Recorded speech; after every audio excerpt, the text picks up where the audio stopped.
Hi everyone, I'm really proud to be able to speak on behalf of the International Consortium on Female Sport here, all the way from New Zealand, and I just want to do a quick shout out to our supporters back in New Zealand who made it possible for me to be here.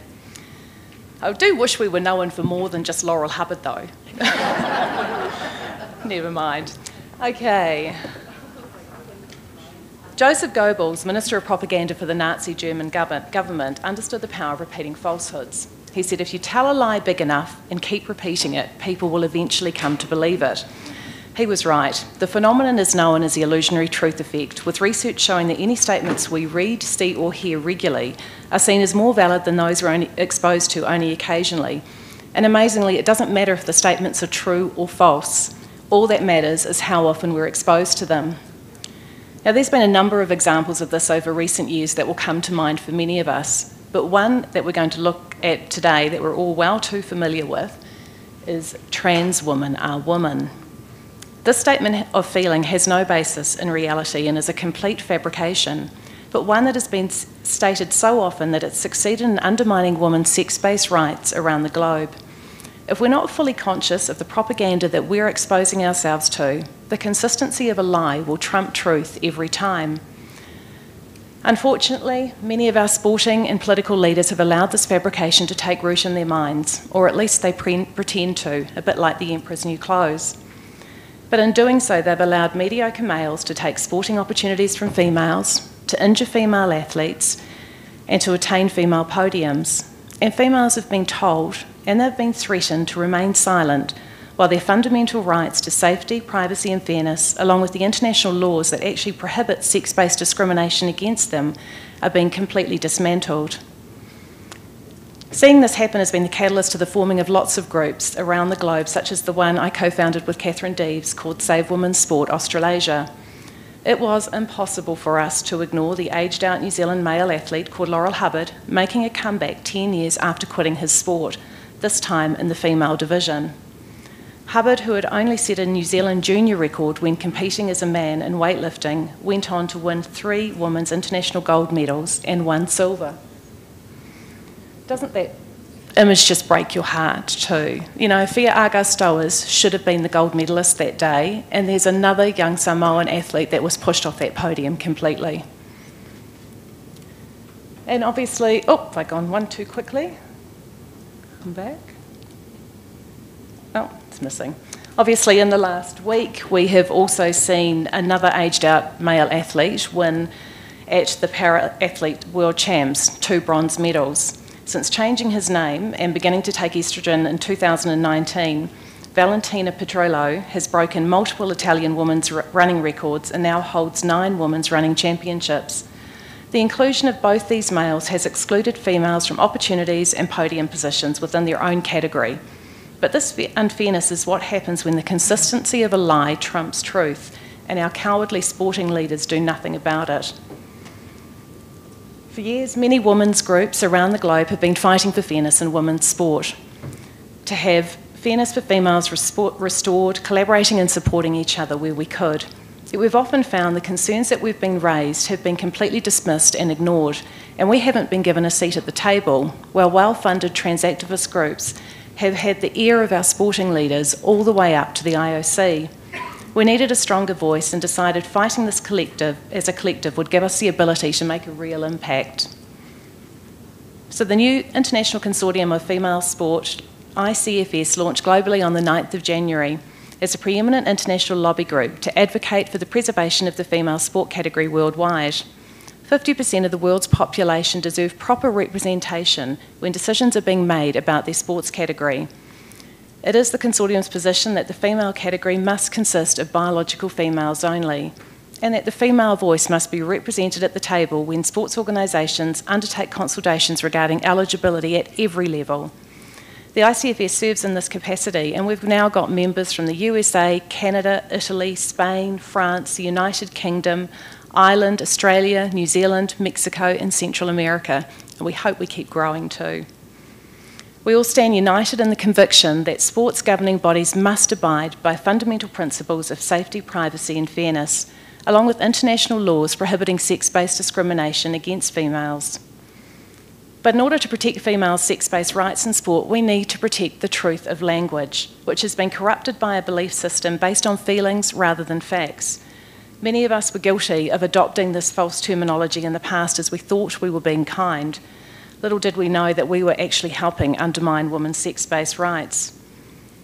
And we now quickly move to recognising that and using language that clearly articulates the objective reality of our physical bodies. But unfortunately, this false messaging has been damaging to sports policies, and I'd like to run you through just a few examples so you can see just how damaging to females they are. So Canadian Powerlifting has chosen to ignore the 30% performance difference between males and females in their policy, which allows self-ID into the female category. It also states that their trans identities cannot be disclosed, as if we all can't tell a male powerlifter from a female one. US rowing is another sport that's destroyed fair competition for girls and women by allowing self-ID. However, they did make sure they protected it for males by defining eligibility based on sex in just one category, the mixed sex category, which requires equal numbers of male and female rowers in each boat. So the only category where being female is a criterion for inclusion is when males may be negatively impacted. As well as allowing males to self-identify into the female category if they lower their testosterone to under 10 nanomoles per millilitre, the US National Women's Soccer League has gone as far as allowing females who identify as males to take performance-enhancing testosterone up to 10 nanomoles per millilitre, despite the usual female range being around between 0.5 and 2.4. So now this leaves females at a disadvantage against both females that dope and males who have enjoyed essentially what is natural doping benefits since conception. Meanwhile, you will not be surprised to learn that the US men's soccer team has a really strict anti-doping policy, because we all know unfairness is never tolerated in men's sport. And then we have the many policies that begin with a threat in order to shut down any dissent and concerns that may be raised when they allow males to self-identify into the female category. This example from New Zealand is replicated across many sports internationally thanks to the influence of our well-funded trans lobby. Any female athlete raising concerns will be met with sanctions and re-educated to address her wrongthink. Unfortunately, most just stay quiet or quietly quit the sport they love. We're all well aware of what happened with Leah Thomas when female swimmers raised concerns, but I want to show you an example of the type of response that's happening elsewhere in the world as well. In Australia, 3 female football players, or soccer I think you call it here, were injured in an elite women's football game by a 30-year-old male who identifies as transgender. So a mother and women's rights campaigner raised concerns with Football New South Wales, and she managed to get 12,000 others to do the same. To punish her for her wrongthink, she was issued with a apprehended violence order. It's called an AVO. They used to be used to protect women from abuse from their partners, domestic violence. Now they're actually being used against women. This guy lived 300 kilometres away. This woman was no threat. She's now fighting this in court. But the Australian E-Safety Commissioner also contacted Facebook about harmful material. So we're talking about the language that she used, the biologically correct language she used on her Facebook page. Facebook shut it down. She had 47,000 followers. Oh, by the way, the response from Football Australia was to accelerate their inclusion policies, choosing to totally ignore the fairness and safety of their female football players. And what they do in Australia too to hide the fact that they have males in their leagues is that they block out their image and just call them the club name player. They know it's wrong, right? And to add insult to injury, we now have males who identify as transgender taking sports to court who do not allow them to play in the female division, and judges now determining that women don't deserve fair competition either. All sports are just being threatened with legal action and end up scrapping female events or caving in and allowing the males to participate due to not having the finances and resources to fight these entitled males. And we've heard of that happening in New Zealand already. All of these examples I've shared are what happens when the consistency of a lie trumps the truth. But the IOC could solve these trans controversies in a heartbeat if it had the courage or possessed the will to do so. As we've clearly seen, words have power. Their meaning crystallises perceptions that shape beliefs and drive behaviour. This is why one of the first actions the International Consortium on Female Sport undertook to do was develop a lexicon, establishing a basis for clear communications by providing words and setting definitions that will allow women to clearly articulate the objective reality of our physical bodies, so that sex-based discrimination cannot be ignored or obfuscated, whether this is done purposely or inadvertently. This language, like the biology of sex, is not hateful or hurtful. It is necessary acknowledgement of the reality, and it must take precedence over language of personal identification and beliefs in order to preserve the rights, the fairness and the safety of female athletes. The full lexicon is available on our website, but I'd just like to run you through some of the main terms we recognise now. So sex, either of the two categories, male and female, into which humans are divided on the basis of their reproductive and biological functions, is usually observed at or before birth and recorded on their birth certificate. It should go without saying that sex is immutable, right? And unchangeable from conception throughout life. Who wants to help me out with the next definition? Woman.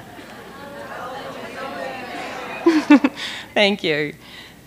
Female, and girl obviously, is immature human female. Female is a member of the female sex of any animal species. But when discussing sport, it's an implied reference to the sex of the human. And obviously, it's all vice versa for the guys. Not many years ago, the meaning of gender was biological sex, and sex was the only specification in sports regulations. But now that gender has been willfully misrepresented, using gender to mean biological sex should be avoided. It's actually also important to understand that in some languages there's no two words for sex and gender. They are the same thing, hence the need for sex to be clearly defined. Gender identity is for some people a personal, internal perception, subjective feeling, preference or belief of belonging to or associating with a particular gender that may change with time and circumstance. Transgender person, a male or female who identifies as the opposite sex and or with the sex stereotypes associated either with the opposite sex or neither sex due to either gender dysphoria and personal preference. And we use males who identify as transgender to describe a transgender person who was born male and self-identifies as non-binary, gender fluid, or a member of the opposite sex, and vice versa for females who identify as transgender. And there are some phrases that we avoid. Cis, makes my skin crawl. Many of us women find that term really insulting, as it effectively reduces us to a subset of our own sex category and implies that males can claim the language of females. And we also avoid male to female and female to male, since it's literally impossible to change one's sex. Recently, some international sports federations have moved to using sensible language that acknowledges biology, and we wish to thank those who have, being World Rugby and World Aquatics. Language is important in sports policies, as it's the only way we recognise women and girls in sport. It's the only way we can defend their rights, and it's the only way we can recognise when their rights to fairness, safety and inclusion are compromised. How is it our sporting leaders became so captive to this blind fanaticism of transgender ideology? And why does it apparently need to take a Leah Thomas or Austin Killips to clearly demonstrate the injustice of their policies and force them to change? As Chief Sports reporter Oliver Brown asked in The Telegraph earlier this week, is change truly the right word here? For what we are witnessing in essence is a correction, a repudiation of that much parroted maxim that trans women are women and all its pernicious implications for the integrity of female sport. Yes, the UCI deserve credit, but only in the sense that they have at last seen the lunacy in trying to appease a tiny minority to the detriment of half the population.